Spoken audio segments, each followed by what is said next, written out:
আসসালামাইকুম প্রিয় দর্শক, আমার সামনে যে রোগীটি বসে আছে এই রোগীটি আমার কাছে 1 সেপ্টেম্বর আসছিল। তার হচ্ছে অ্যাবডোমিনাল পেইন ছিল, অর্থাৎ তলপেটে ব্যথা ছিল। আর এই ব্যথা নিয়ে সে 1 বছর বিভিন্ন জায়গায় ওষুধ খেয়েছে এবং ঘোরাঘুরি করছে, কিন্তু তার ব্যথাটা আসলে কমেনি এবং প্রচণ্ড ব্যথা। এই ব্যথার জন্য সে অস্থির হয়ে যেত। তো আমার কাছে আসলে ওষুধ খেয়ে আজকে হলো 15 তারিখ, 15 তারিখ, অর্থাৎ 15 দিন সে ওষুধ খেয়েছে। এখন তার পেট ব্যথা এবং অস্থিরতা এগুলি নাই। রোগীর কাছ থেকে শুনলাম এবং রোগীর মার কাছ থেকেও আমরা শুনলাম।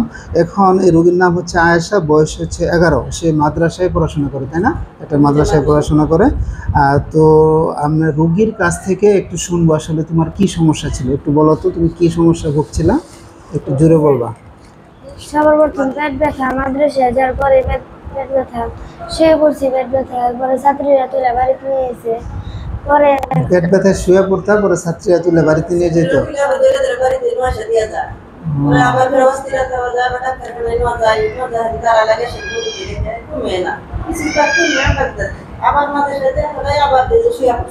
আচ্ছা, এরকম অবস্থা করতে করতে পরে বিভিন্ন জায়গায় চিকিৎসা দিলে আমি তাতে কিছু হইল না। পরে যে ডাক্তারে বললো যে আপনি ওই জায়গায় নিয়ে যান, নিয়ে যাওয়ার পরে 7 নম্বর পরে খেলেছি, ওই দিন থেকে মনে করেন যে ব্যথা কমে গেছে। যেদিন থেকে আমার ওষুধ খাওয়ানো শুরু করছেন এর পরের দিন থেকে ব্যথা? পরের দিন থেকে আর না, এক মাস খেলে এলাম। আচ্ছা, 1 মাস না 15 দিন খাওয়াইছেন মনে হয়। এর আগে 15 দিন আগে খেলেছি। এর আগে 15 দিন, টোটাল 1 মাস খাওয়াইছেন। 1 মাস খায়, হ্যাঁ 1 মাস খায়, এখন আর তার ব্যথা নাই না? তোমার আর কি এটা ঠিক হয়ে যাবে এখন। তোমারই আগে আর কি সমস্যা ছিল তোমার? আগে আর কোনো খাই মাথা ব্যথা, জ্বর, মাথা ব্যথাও করতো, জ্বরও থাকতো। এখন মাথা ব্যথা জ্বর তো নাই, কিছু কিছু হালকা করে মাথা ব্যথাটা কমছে। মাথা ব্যথাটা কমছে। আর জ্বর প্রতি জায়গাতে জ্বর হয়েছে, শরীরের মধ্যে সামান্য জ্বরটাই আছে। আগে পেট মানে ফুলে থাকতো, ফেপে থাকতো, ফুলে টুলে নেই, খাইতেও পারে। আগে আগে আগে পেট ফুলে থাকতো, ফেপে থাকতো, এগুলো হতো। আচ্ছা, খালি শুধু ব্যথা ছিল, ব্যথা ব্যথা ছিল। এখন তো আর 1 মাস কোনো ব্যথা নাই। আপনার কাছে থেকে ওষুধ নেওয়া যাওয়ার পরে খিলাইলাম, ব্যথা পড়াই নয়, ব্যথা চলে আমি ডাক্তার কাছে নিয়ে আসছি। ডেলি ওই জায়গায় থাকতে আপনি ফোন দিল যে আপনি ডাক্তার বলছে, আমি ফোন দিলাম, আপনি এই জায়গায় আর কোনো ওষুধপাতি না খেলে আপনি ওই জায়গায় যান।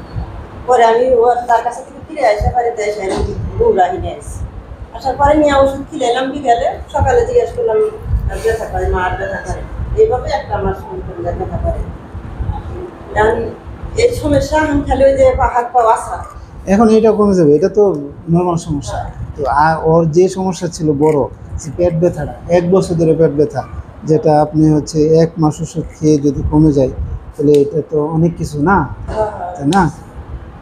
ঠিক আছে, তাহলে ওষুধগুলো খাবার। তবে ওরে বলবেন যে বাইরে প্রসেস ফুড, প্যাকেটজাত যে খাবার, দোকানের জিনিস, এগুলি যাতে না খাইতে, ভাজা পোড়া না, এগুলো খাওয়া যাবে না। এইগুলো এই খাই তো সমস্যাটা হয়েছে, অ্যাসিডিটি হয়, পেটের গন্ডগোল হয়, বিভিন্ন সমস্যা হয়।